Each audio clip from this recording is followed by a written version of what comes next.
महिमा दिखाया नहीं था, इसलिए उनका कोई इतिहास नहीं और जानकारी भी नहीं किसी को। इसलिए बाबा जी को अपनी जानकारी देनी पड़ी कि मेरे प्रेमी, मेरे भक्त, मेरे जिज्ञासु कहीं मेरे बारे में शंका संदेह भूल भ्रम में न चले जाए, कोई स्वार्थी लोभी लालची अपने स्वार्थ के लालच में इसको फंसा ले। इसमें बाबा जी ने समझ से आवाज लगाई। अगर उस आवाज को आपने संभाल के रखा होता प्रेमियों को कोई शंका का विषय नहीं। उन्होंने क्या कहा कि मैं किस काम के लिए आया हूँ? कहा मैं परिवर्तन करने आया हूँ, परिवर्तन करके ही जाऊंगा। कोई माई का हमें इस परिवर्तन से न रोक सकता है, न मेरा काम कोई कर सकता है। आपको ये आवाज समझ में नहीं आई थी?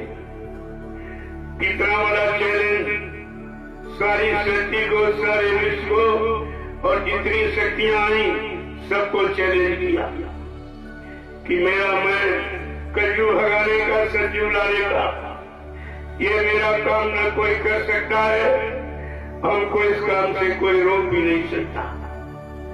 अगर यही बात आपकी समझ में आ जाती तब भी आपको शंका संदेह भूल भ्रम नहीं होता।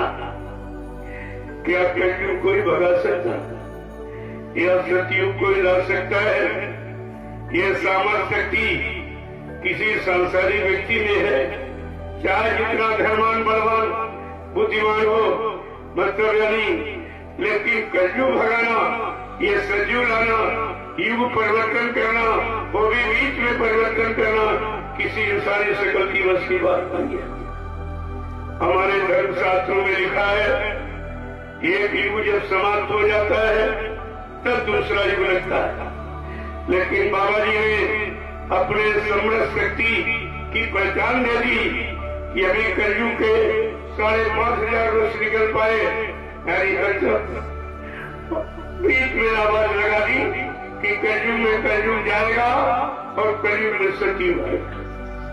अभी इसी बात को तुम नहीं समझ पाए हो कि कलयुग में कलयुग जाएगा और कलयुग में सतयुग आई। ये क्या है?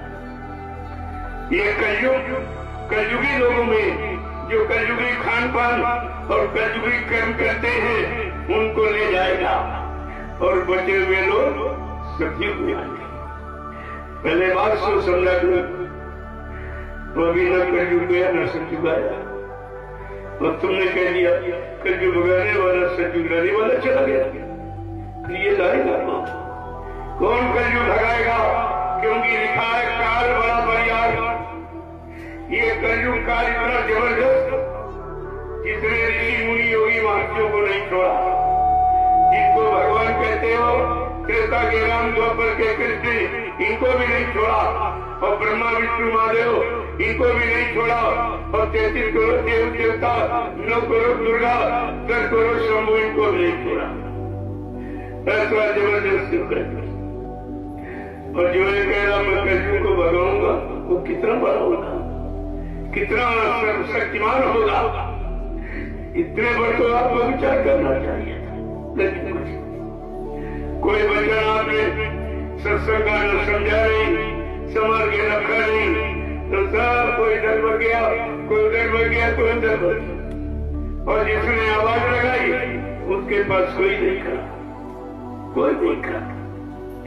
ये भी भूल गए कहा था बच्चा, मैं कलयुग का इतिहास बनाने आया हूँ। देखिए ये भी नया काम, क्यों सतयुग त्रेता द्वापर के इतिहास बन गए। वो ये पुराने इतिहास तुम्हें सुनाए पढ़ाए जा रहे, उनसे तुम्हारा कोई भला होने वाला है नहीं, क्योंकि वो इतिहास काल शक्तियों का। जीवात्मा जगाना, परमात्मा से मिलाना, जीवात्मा को उसके घर पहुंचाना, इसके पाप कर्मों में माफी दिलाना, ये दयाल का काम है। काल का काम माफी का नहीं, सजा देने का है। लेकिन तुमने तुम्हें काल शक्तियों के इतिहास सुनाए पढ़ाए गए और दयाल का इतिहास अभी बना ही नहीं है। अगर बना होता तो बाबा जी को क्यों कहना पड़ता कि मैं कलयुग का इतिहास बनाने आया हूँ। ऐसा इतिहास बनाऊंगा जो भूते न भविष्य दे। सतयुग त्रेता द्वापर के लोग अपने अपने युग का इतिहास पढ़ना भूल जाएंगे। मैं धरती पर ऐसा चमत्कार करके दिखाऊंगा जो हिंदुस्तानी नहीं सारा विश्व नमस्कार करेगा। प्रेमियों, ये छोटी बात है। हिंदुस्तान ने सारा विश्व का मेरी भूमि का व्यवस्था के आगे एक दिन नतमस्तक हो जाएगा। मेरे पास वो योजना है, वो भूमि का व्यवस्था है। मैं वो काम करूंगा सबके सुख शांति का, सबको न्याय सुरक्षा रोजी रोटी दिलाने का, महंगाई गरीबी खत्म करने का, सबकी जीवात्माओं को जगाने का, परमात्मा से मिलाने का और पाप कर्मों में माफी कराने का और सारी जीवात्माओं को इनके घर पहुंचाने का काम मैं वो काम करूंगा जो सृष्टि पर न किसी ने किया है न आगे कोई कर सकेगा। भूते न भविष्य का ये काम कोई ऐसा कोई इतिहासी नहीं है।